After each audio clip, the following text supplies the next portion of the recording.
नमस्कार दोस्तों, ocean network में आपका स्वागत है।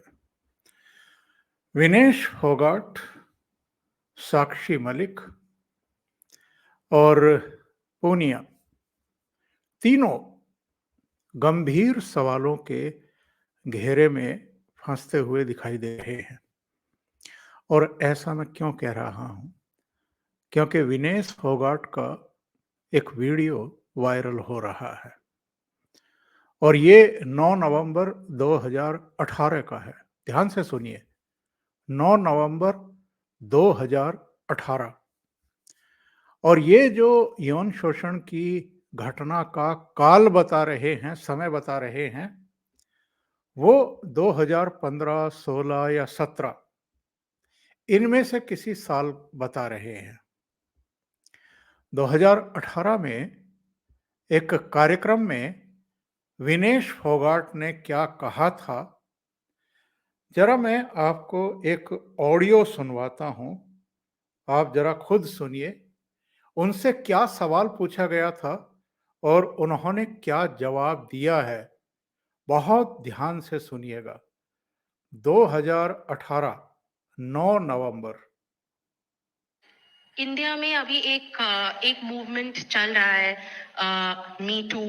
बहुत सारे लोग इसके बारे में ट्वीट कर रहे हैं, बात कर रहे हैं, और बहुत सारे लोग हैं, खास करके महिलाएं, जो अपने एक्सपीरियंसेस के बारे में, सेक्सुअल हरासमेंट के बारे में बात कर रहे हैं। शायद बहुत साल पुरानी बात हो, लेकिन उनको अभी एक प्लेटफॉर्म मिला है, और काफी लोगों के खिलाफ एक्शन लिया भी जा रहा है। मैं जो पूछना चाहती थी कि इंडियन स्पोर्ट्स से अभी तक ना उसी तरीके से किसी ने मी टू मूवमेंट में बात नहीं किया, या किसी का अगर कुछ एक्सपीरियंस रहा हो उसके बारे में कुछ शेयर नहीं किया। मैं पूछना चाहती थी कि ऐसे एक्सपीरियंसेस होते हैं या नहीं, आपके साथ कुछ हुआ है कि नहीं, और कितना इम्पोर्टेंट है कि एक तरीके से एक सिस्टम होना चाहिए, कि हाँ, अगर किसी के साथ कुछ गलत हुआ होगा, चाहे जितनी भी पुरानी कहानी हो, एक कंफर्ट महसूस करे इंसान कि हाँ, मैं जाके ये बात किसी से कह सकूं, उसके खिलाफ कोई एक्शन लिया जाए। How important is it? अभी जैसे लड़कियां आवाज उठा रही है, चाहे लड़के भी, सभी के साथ में होता है। ऐसा नहीं है कि किसी के साथ में नहीं होता।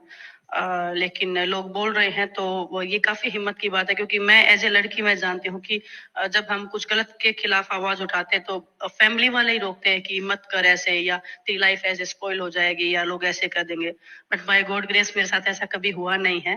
काफी लक्की हूँ मैं, क्योंकि शायद मैं रेसलिंग से हूँ, तो शायद लोग डरते हैं कि ये रेसलर है तो पंगा मत लेना। लोग बोलते हैं काफी कि आप, अरे आप रेसलर हो, में डर के रहना चाहिए। तो हमें खुशी होती है कि एज ए, मुझे लगता है कि स्पोर्ट्स काफी हेल्प करता है इस चीज में, कि आप खुद इंडिपेंडेंट है, आपको खुद पे विश्वास है। अगर कल को मेरे साथ कुछ होता है तो मुझे इतना तो भरोसा है कि मैं वहां से कैसे बच के और कैसे उन लोगों को सबक सिखा के निकल सकती हूँ। तो ये नवंबर 2018 का इनका वीडियो है, एक इंटरव्यू है, किसी कार्यक्रम में इनके साथ इंटरव्यू हो रहा है। और मजेदार बात यह है कि मंच पर बजरंग पूनिया भी बैठे हुए थे, योगेश्वर दत्त भी बैठे हुए थे इनके साथ, जब इन्होंने ये कहा था कि मैं बड़ी लकी हूं कि मेरे साथ इस तरह की कोई घटना नहीं घटी है। तो 2018 में आप झूठ बोल रही थी कि आपके साथ कुछ नहीं घटा है ऐसा, या अब 2023 में आप झूठ बोल रही हैं? अगर 2018 तक आपके साथ ऐसी कोई घटना नहीं घटी थी, तो अब 2023 में आप कैसे दावा कर रही हैं कि 2016-17 में मेरे साथ मेरा यौन शोषण हुआ था, मुझे हरास किया गया था? इस वीडियो की वो क्लिप सुने क्या? सवाल तो आपने सुन लिया, जवाब भी हालांकि आपने सुन लिया, ऑडियो में सुना है। लेकिन अब मैं वो वीडियो प्ले कर रहा हूं जिसमें विनेश फोगाट ये बात कहती हुई दिखाई देंगी आपको।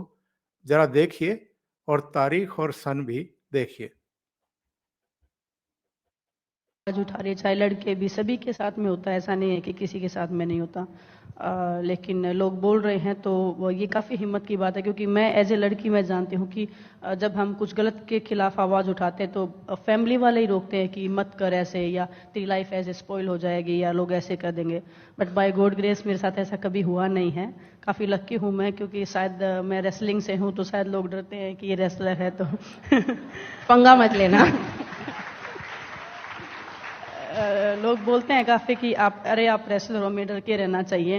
तो हमें खुशी होती है कि एज ए मुझे लगता है कि स्पोर्ट्स काफ़ी हेल्प करता है इस चीज़ में कि आप खुद इंडिपेंडेंट है, आपको खुद पे विश्वास है। अगर कल को मेरे साथ कुछ होता है तो मुझे इतना तो भरोसा है कि मैं वहाँ से कैसे बच के और कैसे उन लोगों को सबक सिखा के निकल सकता। अभी जैसे आखिरी लड़कियां सेंटेंस आवाज पर आपने गौर किया है क्या? आखिरी सेंटेंस इन्होंने बोला है कि मैं रेसलर हूं और मैं इतना तो जानती हूं कि ऐसे लोगों से बच करके कैसे निकला जाता है और कैसे उन्हें सबक सिखाया जाता है। यानी ये बहुत कॉन्फिडेंस के साथ 2018 में ये कहती हुई दिखाई दी थी कि मेरे साथ तो ऐसा कभी नहीं हुआ, मैं बड़ी लकी हूँ। तो फिर ये 2023 में क्या हो रहा है कि आप जंतर मंतर पर साक्षी मलिक और बजरंग पूनिया के साथ बैठ कर के ऑन कैमरा, जब कैमरे ऑन होते हैं तो आप रोने का प्रहसन भी करती हैं, आप आंखें मलती हुई दिखाई देती हैं, रोती हुई दिखाई देती हैं। और 2016-17 की घटना 2018 में आपको याद नहीं रही, 2023 में जब 4-5 राज्यों में चुनाव हैं और 2024 में लोकसभा का चुनाव है, तब आपके जंतर मंतर पर सत्यपाल मलिक पहुंचते हैं, भूपेंद्र सिंह हुड्डा पहुंचते हैं, दीपेंद्र हुड्डा पहुंचते हैं, अरविंद केजरीवाल, सौरभ भारद्वाज, आतिशी, कई दलों के नेता, पप्पू यादव तक पहुंच जाते हैं बिहार से। तो आप मोदी विरोधियों को एक मंच उपलब्ध कराते हैं, उस मंच से मोदी तेरी कब्र खुदेगी ये नारे लगते हैं और आप कहते हैं कि साहब हमारे साथ यौन शोषण हुआ है, ब्रजभूषण सिंह ने किया है, ब्रजभूषण शरण सिंह ने किया है, जो बीजेपी के एमएलए हैं। उनको हर पद से दफा किया जाए, उनको उठा करके जेल में डाला जाए और जब तक उनको जेल में नहीं डाला जाएगा तब तक आप धरना खत्म नहीं करेंगे।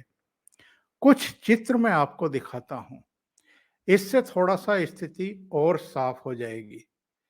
साक्षी मलिक बैठी है ना इनके साथ, और इनके साथ इनकी बहन भी बैठी है, इनके पति भी बैठे हैं।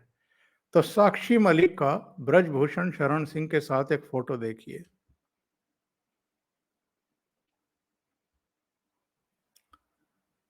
क्या आपको इस फोटो से लगता है कि कहीं कोई तनाव है, या अगर खिलाड़ी आपस में साझा कर लेते होंगे कि भाई हमारे साथ ऐसी घटना हुई है, तो क्या साक्षी मलिक के चेहरे से कुछ लग रहा है आपको? एक चित्र और देखिए जो इन दिनों वायरल किया जा रहा है। ये विनेश फोगाट ही हैं और किसी समारोह का ये चित्र है जिसमें विनेश फोगाट ब्रजभूषण शरण सिंह के चेहरे की तरफ देख रही हैं और यहां भी उनके चेहरे पर कोई तनाव नहीं है। एक और चित्र देखिए, ये साक्षी मलिक की शादी का फोटो है। साक्षी मलिक की शादी में ब्रजभूषण शरण सिंह पहुंचे हुए हैं। 2018 में शायद इनकी शादी हुई थी और अगर ये 2016-17 की घटनाएं हैं जिनके बारे में ये कह रहे हैं, तो साक्षी मलिक ने ऐसे यौन शोषण करने वाले को अपनी शादी में क्यों बुलाया? ये सवाल तो खड़ा होगा। एक फोटो जरा और देखिए, जंतर मंतर का ही है। ये दीपेंद्र हुड्डा हैं जो वहां पहुंचे हैं, कुछ बातें कर रहे हैं बजरंग पूनिया से, विनेश फोगाट और साक्षी मलिक से, और साक्षी मलिक और दीपेंद्र हुड्डा के बीच में विनेश फोगाट की बहन खड़ी हुई है। क्या उसके चेहरे पर किसी भी तरह का कोई तनाव है? आप ज़रा खुद तय करिए कि इनकी बॉडी लैंग्वेज क्या कह रही है। ब्रजभूषण शरण सिंह का कहना ये है, उनके जो हाल में बयान आए हैं, इंटरव्यूज़ आए हैं और इंटरव्यूज़ पर और बयान पर भी इन लोगों को आपत्ति है। इनका कहना है कि वो तो अपराधी है, उसके नाम के सामने तो इतने मुकदमे लिखे हुए हैं और उसको ग्लोरीफाई क्यों किया जा रहा है? मीडिया में उसको जगह क्यों दी जा रही है? यानी उसको सफाई का मौका भी नहीं दिया जाना चाहिए। मैं बिल्कुल ये नहीं कह रहा, मैंने अपने किसी वीडियो में ये नहीं कहा कि ब्रजभूषण शरण सिंह कोई दूध के धुले हुए हैं। अगर इतने सारे मुकदमे उनके नाम के आगे लिखे हुए हैं, तो निश्चित रूप से कुछ गलत उन्होंने किया है और गलत हरकतें की हैं, जिसकी वजह से ये सब हुआ है। लेकिन जहाँ तक यौन शोषण का प्रश्न है, तो ब्रजभूषण शरण सिंह का जो कहना है कि ये एक ही अखाड़े से और एक ही प्रदेश के और एक ही खानदान के बच्चों की तरफ से इस तरह की बातें क्यों सामने आई हैं और अब क्यों आई हैं? तभी क्यों नहीं हुआ? जो योगेश्वर दत्त ने भी कहा था कि जब 18 जनवरी को आपने पहला धरना दिया था यहाँ आकर के, धरना देने के बजाय आप सीधे पुलिस में क्यों नहीं गए थे? पीटी उषा, जो भारतीय ओलंपिक एसोसिएशन की सर्वेसर्वा हैं, उन्होंने भी यही कहा कि भारतीय ओलंपिक एसोसिएशन में एक विंग है, जहां आप यानी कोई भी खिलाड़ी आकर के शिकायत कर सकता है अगर उसके साथ कुछ गलत हो रहा है। ये वहां भी नहीं गई, वहां भी इन्होंने कंप्लेंट नहीं की। ये सीधे जंतर मंतर पर आकर के धरने पर बैठ गई और वहां पर अब विरोधी दलों के लिए, खाप पंचायतों के लिए, जो संयुक्त किसान मोर्चा था, उसके लिए इन्होंने दरवाजे एक तरीके से फिर से खोल दिए राजनीति करने के और मोदी विरोधी राजनीति करने के लिए। वो संयुक्त किसान मोर्चा के हैं दर्शन पाल, उन्होंने तो ऐलान कर दिया है कि अब हम दूसरे मुद्दों को लेकर के भी, किसानों के दूसरे मुद्दों को लेकर के भी और इस मुद्दे को लेकर के भी फिर से दिल्ली में आंदोलन शुरू करेंगे और जिन राज्यों में चुनाव हैं, वहां भारतीय जनता पार्टी के खिलाफ अपील भी जारी करेंगे। यानी पूरी तरीके से ये 2024 के लोकसभा चुनाव और उससे पहले होने वाले विधानसभा चुनाव में भारतीय जनता पार्टी को नुकसान पहुंचाने की एक मुहिम शुरू हो गई है। ब्रजभूषण शरण सिंह का मैं आज सुबह एक बयान पढ़ रहा था, उन्होंने कहा है कि एक ऑडियो क्लिप मैंने दिल्ली पुलिस को सौंपी है, जिसमें दीपेंद्र हुड्डा और शायद बजरंग पूनिया आपस में कुछ बात कर रहे हैं। वो ऑडियो क्लिप में क्या है, ये तो दिल्ली पुलिस अपनी जांच में शामिल करेगी।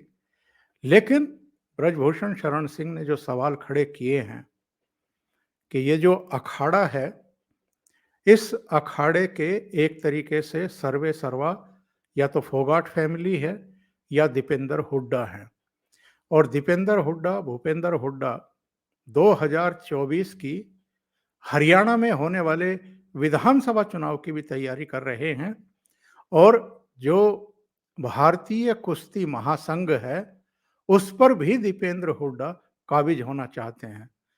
तो इस पूरे प्रकरण को एक्चुअल में समग्रता से समझने की जरूरत है और विनेश फोगाट को तो इस बात का जवाब देना होगा कि 2018 में जो उसने इंटरव्यू में कहा था कि मैं बहुत लकी हूं, मेरे साथ कभी ऐसा नहीं हुआ, इस पर उनको जवाब देना होगा कि 2018 तक अगर आपके साथ कुछ नहीं हुआ था, तो फिर 2016-17 की घटना का नाम लेकर के, और ये भी इन्होंने दावा किया है कि कम से कम 1000 लड़कियों का यौन शोषण कर चुके हैं ब्रजभूषण शरण सिंह। तो इनके जो दावे हैं, इनके जो बयान हैं, वो विश्वास के काबिल हैं ही नहीं। इन्होंने खुद ही अपने आप को संदेह के कटघरे में ला करके खड़ा कर दिया है। अभी के लिए इतना ही। बहुत बहुत धन्यवाद। अगर आपको ये चैनल और इसके कंटेंट पसंद आ रहे हैं तो लाइक करें, कमेंट करें, वीडियो को शेयर भी करें अभी तक अगर आपने ये चैनल सब्सक्राइब नहीं किया है, तो सब्सक्राइब कर लें और साथ में लगे बेल आइकॉन को दबाना ना भूलें, ताकि आगे आने वाले वीडियो और उनके नोटिफिकेशन आप तक पहुंचते रहें। बहुत-बहुत धन्यवाद। नमस्कार।